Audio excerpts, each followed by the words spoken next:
KT Ramarao గారు ఇవ్వండి sir, clarification ఇవ్వండి సార్. ముఖ్యమంత్రి గారు మాట్లాడినారు కదా, వారి గురించి కూడా మాట్లాడినారు, ఇవ్వండి. తర్వాత ఇస్తా, తర్వాత ఇస్తా, మీరు మాట్లాడండి. అధ్యక్ష మరి రిప్లై అయిపోయిందా సార్, లేక రిప్లైయా ఇంటర్వెన్షన్ ఏంటి సార్? ఇది రిప్లై ఇచ్చిండ్రా? ఇది ఇంటర్వెన్షన్ అయింది. రిప్లై ఇస్తాడు. గంట 20 నిమిషాలు మాట్లాడింది సార్. అధ్యక్ష నేను ఒకటే రిక్వెస్ట్ చేస్తున్నా సార్, ముఖ్యమంత్రి గారికి ఇంత ఫ్రస్ట్రేషన్ పనికిరాదు. రిప్లై ఇవ్వడానికి వారు జీవితంలో మాకు ఇప్పుడు కాదు అధ్యక్ష, 2009 నుంచి చెప్తున్నాడు ఆయన. నేను ఆడ కూర్చుంటా అన్నాడు, కూర్చున్నాక కూల్ కావాలి కదా అధ్యక్ష. మరి ఇప్పుడు ఎందుకింత ఫ్రస్ట్రేషను, ఎందుకింత నిస్పృహ, ఎందుకింత ఆవేశము మాకైతే అర్థం కావట్లేదు అధ్యక్ష. ఈ ముఖ్యమంత్రి గారిలో ఒక అపరిచితుడు ఉన్నాడు అధ్యక్ష. ఎందుకంటే బయట చెప్తాడు అధ్యక్ష, మన రవీంద్ర భారతిలా మనం ఎవడు నమ్ముతలేడు, మనకు అప్పు ఉడతలేదు, ఎవడు నమ్ముతలేడు, దివాలా తీసామని బయట చెప్తాడు. ఇక్కడికి వచ్చాము 1,58,000 కోట్ల అప్పు చేసినా రొమ్ము విరుచుకొని చెప్తున్నారు. మాకు అర్థం కావట్లేదు అధ్యక్ష, ఆయన కరెక్టా ఈయన కరెక్టా, రాము రెమోనా, ఎవరు కరెక్టో తెలుస్తలేదు అధ్యక్ష. ముఖ్యమంత్రి గారు చెప్తున్నారు, నేను 18 గంటలు పనిచేస్తున్నా, నేను బ్రహ్మాండంగా పనిచేస్తున్నా, ఒక్కరోజు సెలవు పెట్టలే, నేను 40 సార్లు కాకపోతే 400 సార్లు పోతా ఢిల్లీ. పో అధ్యక్ష, నిన్నెవరు వద్దన్నారు, బ్రహ్మాండంగా తిరుగు అధ్యక్ష. పెట్టుబడులు వస్తున్నాయి దావోస్లో, ఒకటి మించి ఒకటి, 1,78,000 కోట్లు, 40,000 కోట్లు తన్నుకొని వస్తున్నాయి. సంక్షేమం అద్భుతం, అన్నీ అయిపోయినాయి 5 గ్యారంటీలు. మరి ఎందుకు అధ్యక్ష ముఖ్యమంత్రి గారు 71,000 కోట్ల ఘాటా పడ్డది, ఖతమైపోయింది, మా 71,000 కోట్ల అంచనాలు తగ్గిందని గన్పూర్లో చెప్పిండు, స్టేషన్ గన్పూర్లో. ఎందుకే అంటున్నా అధ్యక్ష నేను, ఓదికేమో పైసలు లేవంటారు అధ్యక్ష, ఉద్యోగులకు డిఏలకు పైసలు లేవు, 6 గ్యారంటీలకు పైసలు లేవు, తులం బంగారంకు పైసలు లేవు.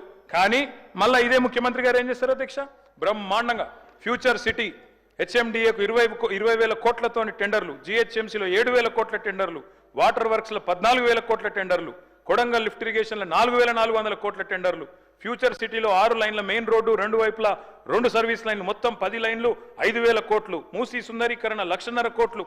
ఇన్నిటికి పైసలున్నాయి కానీ 6 గ్యారంటీలకు పైసలు లేవు, తులం బంగారం పైసలు లేవు, మహిళలకు ఇచ్చేందుకు 2,500 లేవు, దేనికి పైసలు లేవు అధ్యక్ష. రుణమాఫీ అధ్యక్ష, నాకు ఒకటి అర్థం కావట్లేదు అధ్యక్ష.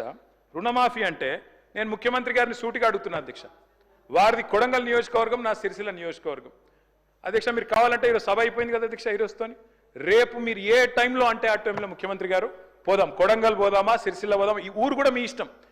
ఏ ఒక్క ఊళ్ళనన్నా 100% రుణమాఫీ అయింది అనే మాట చెబితే నేను శాశ్వతంగా రాజకీయాలు వదిలేసి వెళ్ళిపోతా. ఇది నా ఛాలెంజ్, స్వీకరిస్తారా?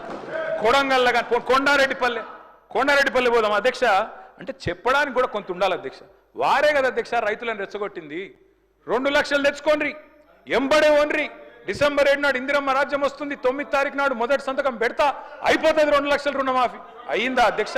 పోదామా ఏ ఊరికన్నా అధ్యక్ష? నేను అడుగుతున్నా అధ్యక్ష నేను అడుగుతా ఉన్నా.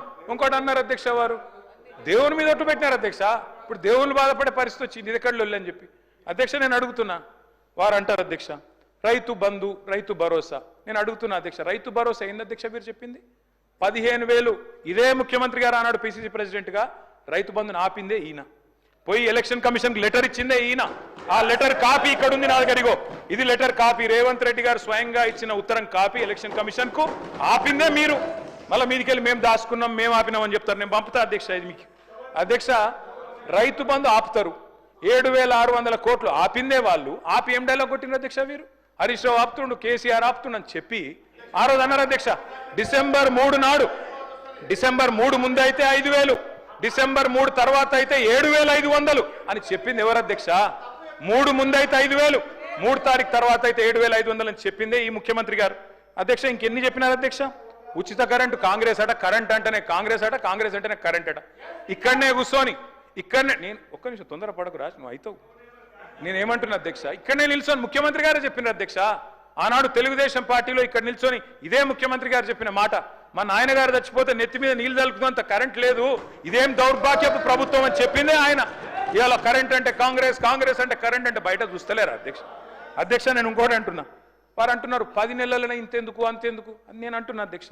మేం చెప్పమన్నామా? 100 రోజులు, 6 గ్యారంటీలు, తొడలు కొట్టుడు, మెడలు కోసుకుంటానుడు, బాండ్ పేపర్లు, అఫిడవిట్లు, దేవుళ్ళ ముంగడ పెట్టుడు ఎవరు పెట్టిన అధ్యక్ష? 100 రోజుల్లో ఇస్తామని తులం బంగారం ఎవరు చెప్పిండ్రు అధ్యక్ష? ఎందుకు ఇస్తలేరు తులం బంగారం? ప్రజలు గోల్డ్ అనుకొని ఓటేసిరు, కానీ వీళ్ళు రోల్డ్ గోల్డ్ వెళ్ళిండ్రు అధ్యక్ష. గోల్డ్ అనుకున్నారు, రోల్డ్ గోల్డ్ వెళ్ళింది. లంకె బిందెలు దొరికేదాకా అవ్వాలి అధ్యక్ష మేము. ప్రజలు ఎప్పటిదాకా ఎదురు చూడాలి? లంకె బిందెల కోసం ఆగన్నా? ఇంకా ఎంత అబద్ధం, ఎంత పచ్చి అబద్ధం అంటే అధ్యక్ష, నేను అడుగుతా ఉన్నా అధ్యక్ష, ఇక్కడ మీరు చెప్పేది తప్ప, కాగ్ చెప్పేది తప్ప? రేవంత్ రెడ్డి లెక్కలు తప్ప, కాగ్ లెక్కలు తప్ప? అధ్యక్ష చెప్పాలి. రేవంత్ రెడ్డి గారు ఈరోజు చెప్పిన లెక్కలు 1,52,000 కోట్లు మిత్తి కట్టిన, అప్పులు కట్టిన, ఇది కాగ్. మీకు పంపిస్తా ముఖ్యమంత్రి గారు, చూసుకోండి. కాగ్ చెప్తున్న ప్రకారం నెలకు 2,750 అసలు మిత్తి కలిపి. మరి మీరు అక్కడ జూట్ చెప్పాలని చెప్తుండాలి, ఇక్కడ నా వద్దని చెప్తుండాలి. రెండిట్లో ఏది కరెక్టో చెప్పాలి. ఆర్థిక అరాచకత్వం అన్నారు అధ్యక్ష. ఆర్థిక అరాచకత్వం నిజమైతే ఆయననే ఎందుకున్నాడు అధ్యక్ష ఆర్థిక కార్యదర్శి? మాకు 11 బడ్జెట్లకు సాయం చేసిన ఆయన, మీకు 3 బడ్జెట్లకు సాయం చేసిన ఆయన ఎందుకు కొనసాగిస్తున్నారు? మరి ఏది కరెక్ట్? అందుకే అంటున్న అధ్యక్ష. ఇంకోటి బోనస్, అది కూడా గొప్పగా చెప్పిన అధ్యక్ష. బోనస్ ఇగో అధ్యక్ష, ఇది కాంగ్రెస్ మేనిఫెస్టో. పేజ్ నెంబర్ చూసుకోండి, పేజ్ నెంబర్ 8. ఏం చెప్పిన అధ్యక్ష ఈ మేనిఫెస్టోలో? వరి ధాన్యం మద్దతు ధర 2183. దేంది మద్దతు ధర? ఇది దొడ్డు వడ్లది. 2183 అంటే దొడ్డు వడ్లు. దొడ్డు వడ్లకు మీరేం చెప్పినారు? 500 కలిపి 2683 ఇస్తామని చెప్పినారు. ఇచ్చిండ్రా? మీరేం చెప్పిన? మొక్కజొన్న 1670 కలిపి 2200 ఇస్తాం. కందులు 6300, 6700 ఇస్తాం. సోయాబీన్ 3950, 4400 ఇస్తాం. పత్తి 6025, 6500 ఇస్తాం. మిర్చికి మద్దతు ధర 15,000 ఇస్తాం. పసుపుకు 12,000 ఇస్తాం. ఎర్రజొన్నకు 3,500 ఇస్తాం. చెరుకుకు 4,000 ఇస్తాం. జొన్నలకు 3,050 ఇస్తాం. ఒక్కటన్ని ఇచ్చిండ్రా? బోనస్ బోగస్ కాలేదా? రాష్ట్రంలో రైతులు చూస్తలేరా? ఎటువడతాడు దబాయిస్తే అయిపోతుంది అధ్యక్ష. ఇంకా విచిత్రం, నాకు ఇంకా గమ్మత్ అనిపించింది ఆయన అధ్యక్ష. ఆయన ఏమైనా స్వాతంత్ర ఉద్యమం చేసి జైలుకు పోయింది అధ్యక్ష? ఏం చేసిపోయింది అధ్యక్ష జైలుకి? ఆయన ఏదో పెద్ద సానుభూతి. మేము పోలేదా జైలుకి? వరంగల్ జైలుకి నేను కూడా పోయిన తెలంగాణ ఉద్యమంలో. ఎస్ ఉన్నాం, అక్కడ బరాబర్ ఉన్నాం. మీరెందుకు పోయినరంటే నేను అడుగుతున్నా ఈరోజు. ఎస్, మీ ఇంటికి ఇవ్వాలని జూబ్లీహిల్స్ ప్యాలెస్ మీదకి ప్రైవేట్ డ్రోన్ పంపితే ఊకుంటావా? అక్కడ నీ బిడ్డనో నీ వైఫో ఉంటే వాళ్ళని ఇష్టం ఉన్నట్టు ఫోటోలు తీస్తే ఊకుంటావా? ఎవరి ఇళ్లలో పడతా వాళ్ళ ఇళ్ళ దొరబడతా, నా ఇష్టం ఉన్నట్టు చేస్తా, అరాచకం చేస్తా అంటే ఊకుంటారా అధ్యక్ష? ఇది పద్ధతేనా అధ్యక్ష? అంటే మీ కాడికి వచ్చేవరకే కుటుంబాలు, మీ కాడికి వరకు వచ్చేవరకే భార్య పిల్లలు, వేరే వాళ్ళకి లేరా అధ్యక్ష భార్య పిల్లలు?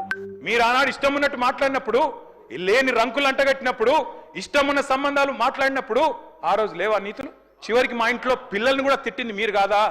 ఆనాడు మా ఇంట్లో చిన్న చిన్న పిల్లల్ని పట్టుకొని, మైనర్ పిల్లల్ని పట్టుకొని బూతులు మాట్లాడింది మీరు కాదా? మీరేదో పెద్ద సానుభూతి కోసం మాట్లాడితే ఏం పని చేసిపోయినా మీరు జైలు. అయినా నేను అడుగుతున్నా ముఖ్యమంత్రి గారు, నేను అడుగుతున్నా అధ్యక్ష, జైలుకి ఎవరు పంపుతారు అధ్యక్ష? ప్రభుత్వాలు పంపుతాయా? కోర్టులు పంపుతాయి. కోర్టులో మీరు ఛాలెంజ్ చేసినారు, నన్ను రిమాండ్కి పంపొద్దు అని మీ లాయర్లు అడిగినారు. కోర్టు కాదు, మీరు జైలుకే పోవాలని చెప్పింది. మేమేం చేస్తాం దానికి? రిమాండ్కు పంపేది మేం కాదు సార్, మీరు కాదు. ముఖ్యమంత్రి గారు హుంకరిస్తున్నారు. నేను అనుకుంటే అక్కడ ఎవరు మిగిలరు. నువ్వు ఏమనుకున్నా ఏం ఫరకు పడదు, నువ్వు ఏం చేసుకున్నా ఏం ఫరకు పడదు. నువ్వు అనుకుంటున్నావు పదవి శాశ్వతం, అధికారం శాశ్వతం, ఏది శాశ్వతం కాదు అధ్యక్ష. నేను కోరుతా ఉన్నా, ముఖ్యమంత్రికి అపరిమితమైన అధికారాలు ఉండవు. ముఖ్యమంత్రికి అపరిమితమైన అధికారాలు ఉండవు. ఎవరిని పడితే వారిని జైలుకు పంపే అధికారం ఉండదు, కోర్టులకు ఉంటుంది. నిన్ననే కోర్టు పాత్ర తీసుకున్నారు ఈ ముఖ్యమంత్రి గారు. ఇందాక గోవింద సినిమా చెప్పింది కదా, ఆ పాత్ర ఆయనకే సూట్ అవుతుంది అధ్యక్ష. ఎందుకంటే అప్పుడే లాయర్ అయిపోతాడు ఆయన, అప్పుడే జడ్జి అయిపోతాడు, అప్పుడే మళ్ళీ స్పీకర్. మీరు తీసుకునే నిర్ణయం వారు చెప్తారు, సుప్రీంకోర్టు తీసుకునే నిర్ణయం వారే చెప్తారు, ఉప ఎన్నికలు రావంటారు, ఎన్నికల కమిషన్ నిర్ణయాలు ఆయనే చెప్తారు అధ్యక్ష. మీ బహుపాత్రలు మీకే సూట్ అయితే తప్ప మా